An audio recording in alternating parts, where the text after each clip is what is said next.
Bom, pessoal, voltamos então para darmos continuidade e concluirmos o nosso estudo de demografia do continente europeu. Vamos aqui inicialmente tratar dos movimentos migratórios na Europa.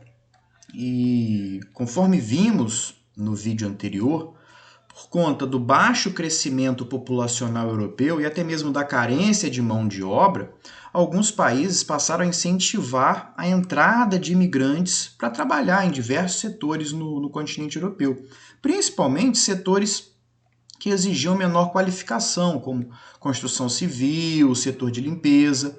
Os grandes fluxos migratórios para a Europa foram da África, Ásia, América Latina e também do leste europeu.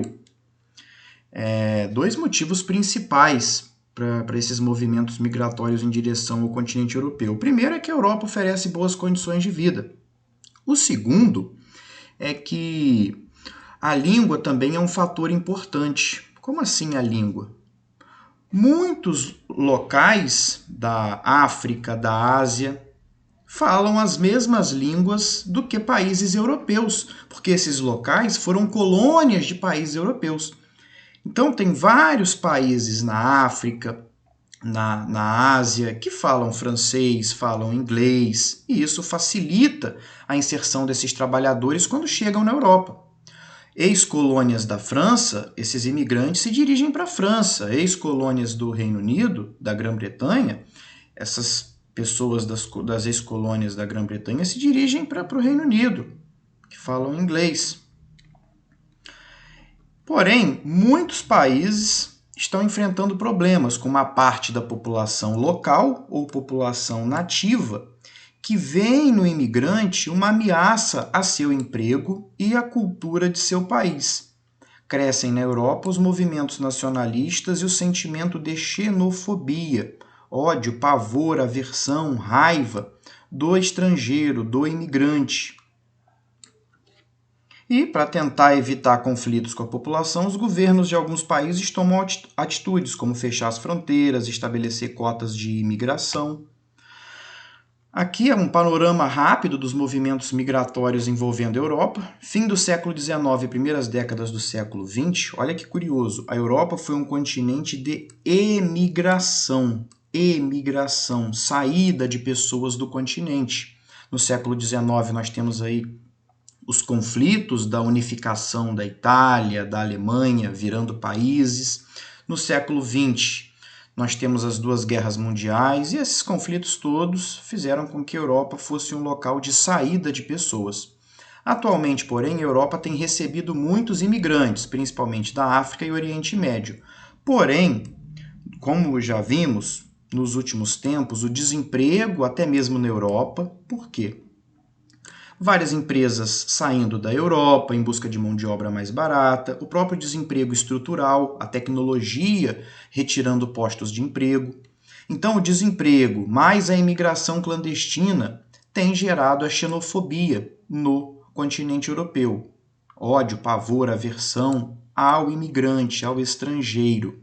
E também, em vários países europeus, tem crescido até mesmo o neonazismo, um movimento aí que resgata os ideais do nazismo, principalmente o racismo, e vai ser um movimento a perseguir negros, imigrantes, judeus. Outro fato curioso é que há preconceito e discriminação também entre compatriotas, pessoas do mesmo país. Alemães do Oeste que discriminam os alemães do Leste, os italianos do Norte que discriminam os italianos do Sul. Aqui temos algumas justificativas de parcelas da população que são contra a imigração. O que eles justificam para serem contrários à imigração, para terem um sentimento de xenofobia? Eles vão apontar medo da desnacionalização, ou seja, medo da perda da identidade cultural, medo da redução do nível de vida. Como assim? É que os imigrantes, quando chegam na Europa, aceitam geralmente ganhar um salário mais baixo. E aí, muitas pessoas dizem que isso faz o salário, de maneira geral, baixar. Então, esse também é um dos motivos que fazem com que parcelas da população sejam contrárias à imigração. Além de medo de máfias, medo dos muçulmanos, o que chamamos de islamofobia, medo da imigração clandestina com o suposto aumento da criminalidade, da violência. Aqui um texto muito importante, falando da importância dos movimentos migratórios para a Europa, da importância da Europa aceitar esses imigrantes. Vale a pena dar uma pausa para fazer a leitura toda desse texto. Apenas cito aqui o último parágrafo que julgo muito interessante. Neste século XXI, os migrantes precisam da Europa, mas a Europa também precisa deles. Uma Europa fechada seria mais egoísta, mais pobre, mais fraca e mais velha. Uma Europa aberta será uma Europa mais justa, mais rica, mais forte e mais jovem, desde que saiba gerir bem as migrações. Então, por conta do que já vimos no início, a Europa tem tido um crescimento demográfico baixíssimo. Receber esses imigrantes, até mesmo como mão de obra, é importante para dinamizar a economia europeia. O mapa aqui trazendo as principais regiões de destino de imigrantes e as principais regiões de saída. Em verde no mapa as regiões para onde os imigrantes vão, em laranja de onde as pessoas estão saindo. E a Europa, evidentemente, um continente que recebe imigrantes, um continente de imigração. Como eu já tinha dito antes, um fator importante são as línguas, que facilitam a inserção desses imigrantes na Europa. Temos aqui a nível de ilustração o mapa do continente africano com as línguas. Vários países da África falam francês, falam inglês. Então essas pessoas se dirigem para o Reino Unido, para a França, por conta da questão da língua. Facilita a inserção no mercado de trabalho, falar a mesma língua. Aí a imigração na União Europeia, imigrantes, porcentagem da população ativa formada por imigrantes. Vários países têm grande parcela de sua população ativa formada por imigrantes. E em laranja no mapa, as áreas de saída desses imigrantes que estão indo para a Europa. Conforme vimos, esses imigrantes que vão principalmente para a Europa Ocidental são da África, do Oriente Médio e também do leste europeu. Aí as rotas de entrada dos imigrantes clandestinos ou ilegais. Temos aí a Espanha, que é uma rota, uma porta de entrada, a Itália também, a Grécia e a Hungria. E de onde vêm esses imigrantes ilegais ou clandestinos? Síria, Guiné, Costa do Marfim, África Subsaariana, Afeganistão, Síria, como já tinha dito. No slide aí uma imagem trágica, que são os imigrantes da África, principalmente refugiados, fugindo de guerras no continente africano, ao atravessar o mar Mediterrâneo para a Europa, em botes precários, cheios de gente, esses botes afundam, infelizmente morrem muitas pessoas todos os anos. Imagem aí do neonazismo, que tem crescido no continente europeu. Movimentos também contrários à imigração, como já vimos a xenofobia. O que é a xenofobia? Discriminação ao estrangeiro, ao imigrante. Aqui, pessoal, algumas práticas que caracterizam a xenofobia. Fazer comentários desrespeitosos, inferiorizar os costumes, tradições e as pessoas, ridicularizar o sotaque da vítima. Imagens mostrando a xenofobia na Europa. E já é comum, em vários pontos da Europa, a construção de muros, de cercas aí para impedir a entrada de imigrantes. Aqui na ilustração, cercas de alta segurança em Melilla. Melilla é no norte da África.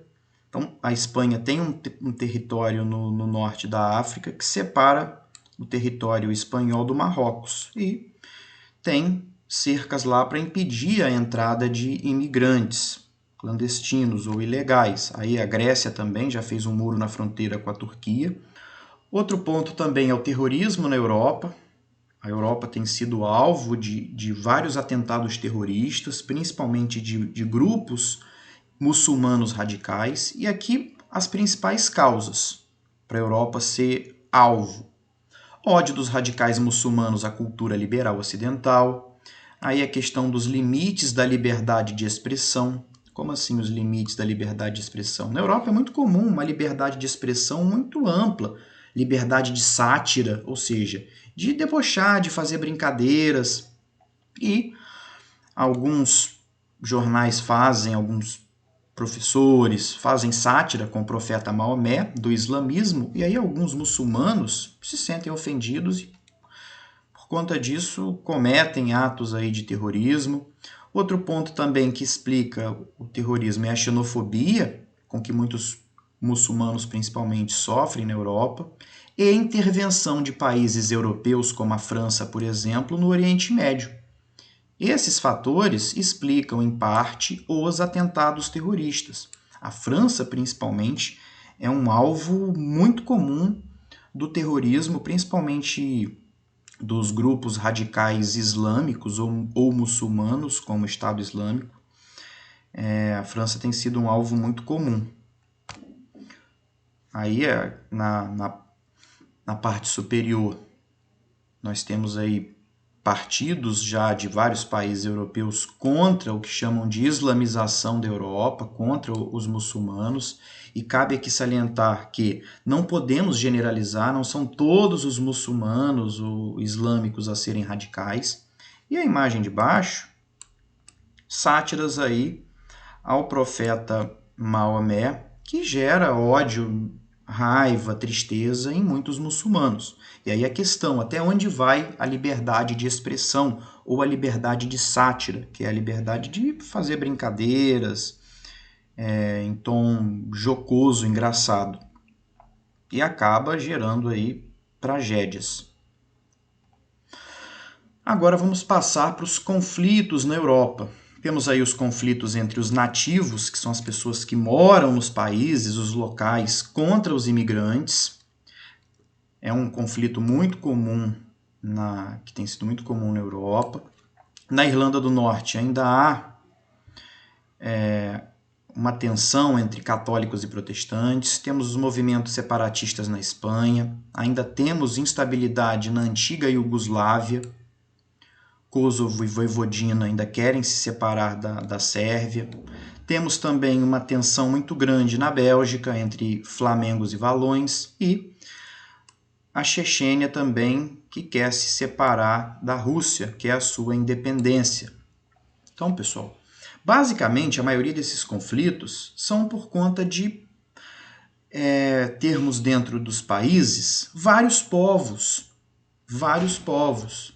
por conta das fronteiras entre os países não respeitarem a diversidade étnica. Então você tem um país e tem vários povos, povo A, povo B, povo C, e aí esses povos começam, na grande maioria das vezes, a quererem a independência, a soberania do território que ocupam.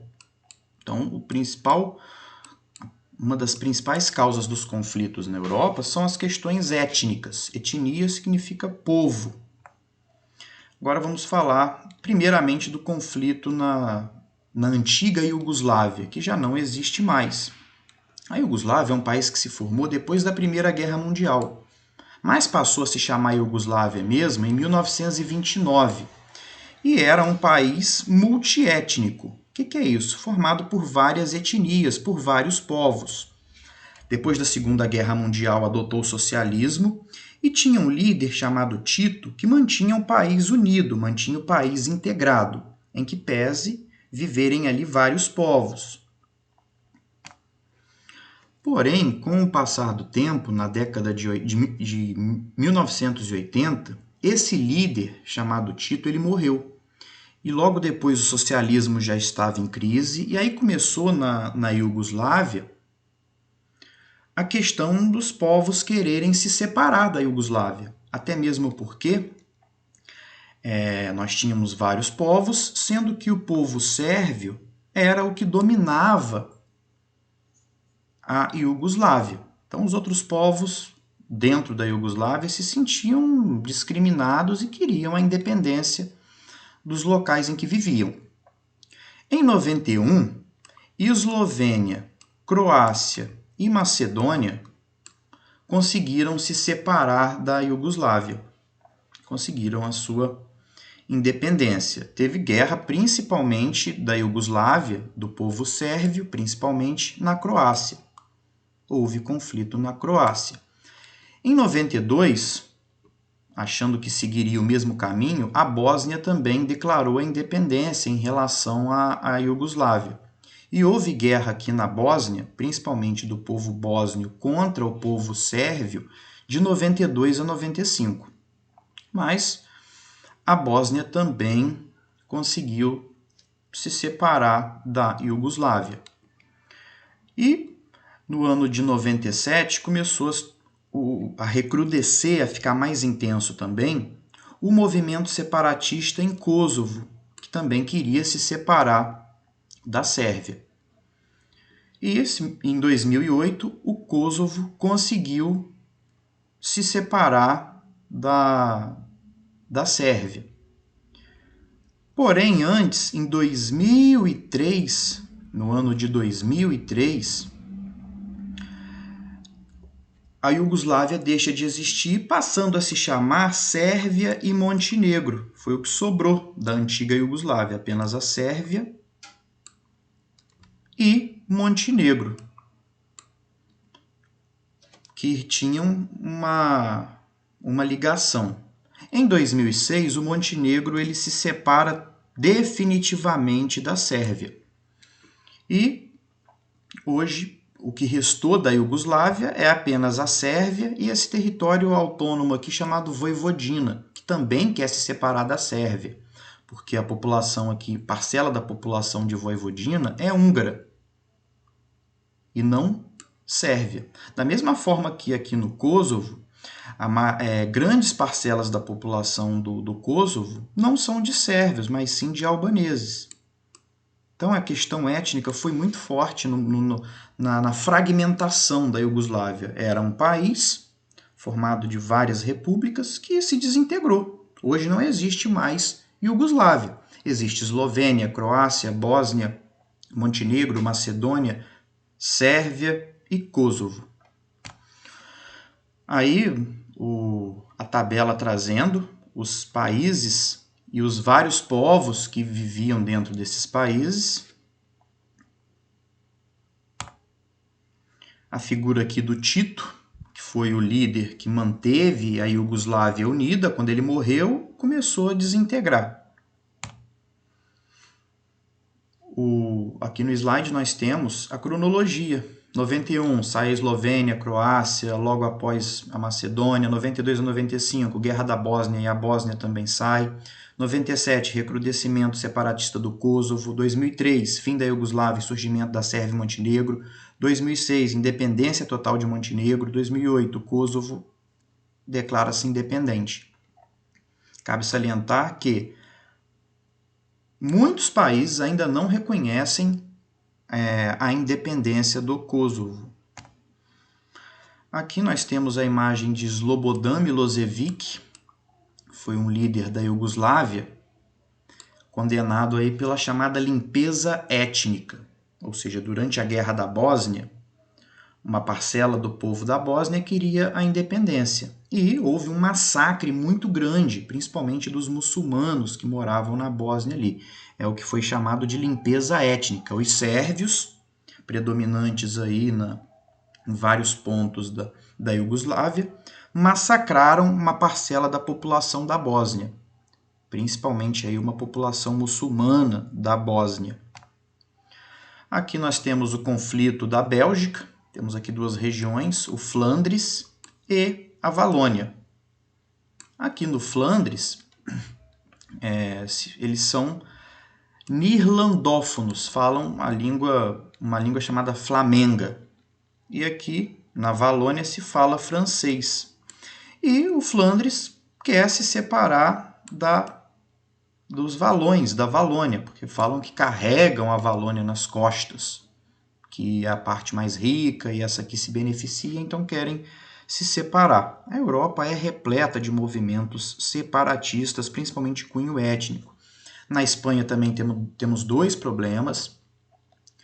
temos o chamado separatismo basco e o separatismo da Catalunha. Lembrando que aqui no País Basco é onde existia o chamado ETA, que foi um grupo terrorista, que significa Pátria Basca e Liberdade, hoje já bastante neutralizado, mas durante muito tempo a Espanha sofreu muitos atentados terroristas do ETA, do Pátria Basca e Liberdade. Aí a independência da Catalunha, movimentos pela independência da Catalunha, conforme eu tinha dito, movimentos aí de cunho étnico. Então, a Espanha não tem um povo só, tem os castelhanos, tem os bascos, tem a população da Catalunha. Aqui, imagem do grupo terrorista do País Basco, chamado ETA, Pátria Basca e Liberdade. Em 2011, o ETA anunciando aí o fim do conflito armado pela independência do país. Lembrando que tanto a Catalunha quanto o País Basco, eles têm hoje uma autonomia muito grande, mas autonomia não é independência. Temos também o conflito que está bastante adormecido aqui na Irlanda do Norte. A Irlanda do Norte é parte do chamado Reino Unido. Reino Unido é formado pela Inglaterra, pelo País de Gales, pela Escócia e pela Irlanda do Norte. E uma parcela da Irlanda do Norte, católica, se sente discriminada por uma outra parcela protestante. E querem se separar do Reino Unido e se juntarem aqui à Irlanda, que é de maioria católica. Há também grupos aqui de católicos, os católicos na Irlanda do Norte, eles são republicanos. Eles não querem a monarquia. Então nós temos aí esse conflito que é basicamente religioso e político. Religioso por quê? Católicos contra protestantes. Os católicos se sentem discriminados. E político por quê? Os católicos são republicanos e separatistas. E os protestantes são monarquistas e unionistas, querem continuar unidos com o Reino Unido. Tivemos até o chamado IRA, Exército Republicano Irlandês, que era um grupo terrorista católico, lutando aí pela saída da Irlanda do Norte do Reino Unido. Lembrando que esse grupo já está bastante contido, mas na Europa as coisas ficam um tanto adormecidas, mas a qualquer momento vem à tona. Outro separatismo também é o da Chechênia, na Rússia. A Chechênia aqui, esse territóriozinho, quer se separar da Rússia. Há também a questão a questão da Crimeia, ou tomada da Crimeia em 2014. A Ucrânia tem parcelas de russo muito grandes, como aqui na Crimeia. Em 2014, a Rússia anexou a Crimeia. E também há, conforme vemos aqui, porcentagem da população que fala russo, mais de 50%. Então essas duas regiões aqui também, elas querem se separar da Ucrânia ou melhor dizendo, elas querem se separar da Ucrânia para terem ali o seu próprio país, ou então se juntarem à Rússia, porque tem mais identidade com os russos. Temos também o separatismo aqui na região do Vêneto, na Itália, que quer se separar do restante da Itália, por conta de julgar que paga muito imposto para sustentar o restante da Itália e não vê o retorno desse dinheiro. Então, aqui falando de alguns movimentos separatistas. O País Basco, na Espanha, a Escócia também tem movimento para se separar do Reino Unido, Flandres, na Bélgica, que quer se separar da Valônia, Catalunha, há movimento separatista, no Vêneto, na Itália, a Crimeia na Ucrânia, que já foi até anexada pela Rússia. Para terminarmos, vamos falar dos aspectos políticos da Europa. Em termos de organização política na Europa, a política moderna da Europa é dominada pela União Europeia. Em termos de regimes de poder, entre democrático e autocrático, o que predomina na Europa é a democracia, principalmente depois da Segunda Guerra Mundial. Depois da Segunda Guerra Mundial, houve um clamor muito grande pela democracia, pelo respeito aos direitos humanos, contrários aos regimes fascistas, nazistas, comunistas. Em termos de formas de Estado, temos os dois tipos. Há países que são federativos, há países que são unitários. Lembrando, o que é um país federativo? É que tem o poder central dividido com o poder estadual, vamos dizer assim, ou o poder provincial. Há um poder central e há também outras formas de poder. No Estado unitário, não. Nós temos principalmente o poder central como principal. Como formas de governo, nós temos também na Europa repúblicas e monarquias, lembrando que atualmente as monarquias no continente europeu são monarquias constitucionais, em que os reis têm o seu poder muito limitado, basicamente sendo aí chefes de Estado, apenas representando o país, são figuras simbólicas. Então, na Europa temos repúblicas e também monarquias. E sistemas de governo, temos os três tipos: presidencialismo, o povo escolhe o presidente, que vai ser o chefe do poder executivo. Temos o parlamentarismo, o povo escolhe o parlamento e o parlamento vai escolher o primeiro-ministro para governar o país.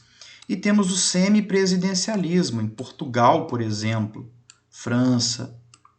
Como é que é o semipresidencialismo? O povo escolhe o presidente e o presidente, junto com o legislativo, escolhem um primeiro-ministro para ambos governarem. Assim, pessoal, terminamos então o nosso estudo de aspectos demográficos e também políticos do continente europeu.